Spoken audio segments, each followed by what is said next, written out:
দিনটি ছিল খুবই রৌদ্রোজ্জ্বল একটা দিন। গিয়েছিলাম শরীয়তপুর। যাওয়ার পথে ভাবলাম চাঁদপুর হয়ে তারপর শরীয়তপুরে যাব, কারণ চাঁদপুর আমি গেলেও আমার ছোট বোন কখনো যায়নি। সে খুব শুনেছে যে চাঁদপুরের ইলিশ নাকি বাংলাদেশের সবচেয়েতে বিখ্যাত ইলিশ।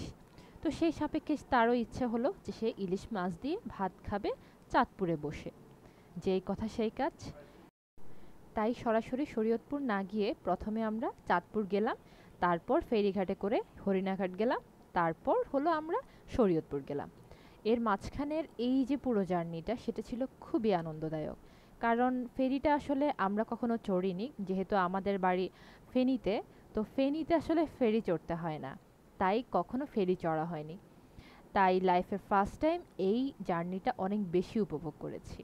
কিভাবে ফেরিতে এতগুলো ট্রাক যায়, কিভাবে এতগুলো ট্রাকের এতগুলো মাল নিয়ে এই নদী করে এক জায়গা থেকে অন্য জায়গাতে নিয়ে যায়, এটা আসলে খুব অবাক হয়েছে আমি নিজের চোখে দেখে।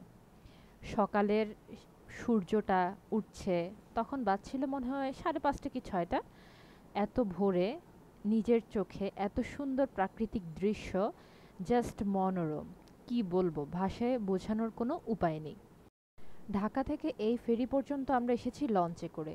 চাঁদপুরের যে লঞ্চটি সদরঘাট থেকে ছাড়ে, রাত্রের 12টায় আমরা সেই লঞ্চে করে চাঁদপুর পর্যন্ত আসলাম। চাঁদপুরে এসে পৌঁছেছিলাম আমরা প্রায় ভোর 4টায়। 4টা থেকে 5টা পর্যন্ত আমরা লঞ্চেই অপেক্ষা করলাম যাতে একটু সকালের আলো ফোটে। তারপর সেখান থেকে বের হয়ে আমার বোনের সেই কাঙ্ক্ষিত ইলিশ মাছ দিয়ে ভাত খাওয়ালাম, আর সে খেয়ে তৃপ্তির ঢেকুর তুলল। তারপর আমরা এই ফেরিঘাটে আসলাম। ফেরিতে তেমন মানুষজন ছিল না, কারণ এখানে কোনো সিজন নেই। নন সিজনে যাওয়ার কারণে আর অত ভোরের কারণে তেমন বেশি মানুষ ছিল না। আমরা সহ হয়তো বা 6-7 জন মানুষ ছিল, মানে যাত্রী ছিল। আর যথারীতি ট্রাকগুলো তো আসছিলই, তারা বিভিন্ন ধরনের মালামাল নিয়ে আসছে। কত সুন্দর করে কত দূর দূরান্ত থেকে আসছে ওই পারে যাওয়ার জন্য। ব্যাপারটা আসলে অনেক সুন্দর। নতুন নতুন জায়গাতে যেতে আর নতুন নতুন যানবাহনে চড়তে কার না ভালো লাগে। আমার অনেক ভালো লাগে। এক্সপ্লোর যদি নাই বা করলাম, চার দেয়ালের মাঝে বসে থেকে লাভটা কি? জীবন তো খুবই ছোট। এই জীবনে যদি ঘুরে ফিরে জীবনটাকে এনজয় না করতে পারি, তাহলে আসলে এই জীবনের কোনো মানেই নেই।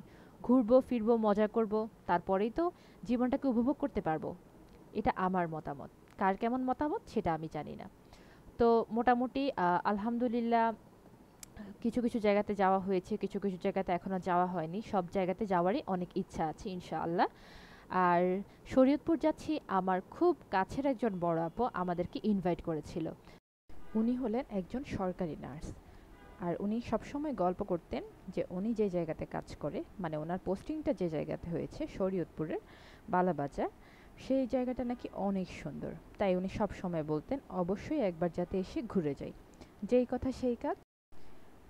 প্রায় 15 মিনিটের ডিসিশনেই প্ল্যান করলাম যে আমরা যাব শরীয়তপুর, ওনার কাছে ওনার জায়গাটি দেখতে। হুটহাট করে প্ল্যান করলে সেই প্ল্যানগুলোই আসলে অনেক সুন্দর হয়। যখন অনেক মাস ধরে বা অনেক সপ্তাহ ধরে কোনো একটা জায়গাতে যাওয়ার জন্য বা কোনো একটা কাজ করার জন্য প্ল্যান করে রাখি, সেই প্ল্যানটা কখনোই সাকসেসফুল হয় না। তাই আমি মনে করি যখন যা মনে আসে তখন তা করে ফেলে ভালো। দেখতে দেখতেই সবগুলো ট্রাক চলে এসেছে ফেরিতে। এখন যথারীতি ফেরির যে মেইন গেট, দুদিকের দুটো গেট বন্ধ করে দেওয়া হচ্ছে।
দেখতে দেখতেই এভাবে ফেরিটি ছেড়ে দিল।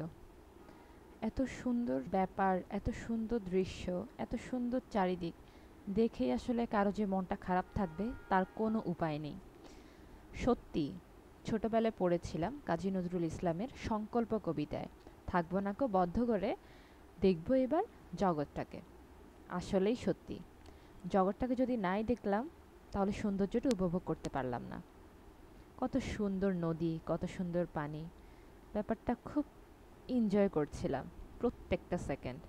যারা সবসময় ফেরিতে চলাচল করে তারা হয়তো ভাববে এ আর এমন কি, তবে যারা খুব কম সময় ফেরিতে চড়েছে বা খুব কম চড়া হয় তাদের জন্য ফেরি খুবই স্পেশাল। আলহামদুলিল্লাহ, আল্লাহর দরবারে সব কিছুর জন্য। আল্লাহ হাফেজ।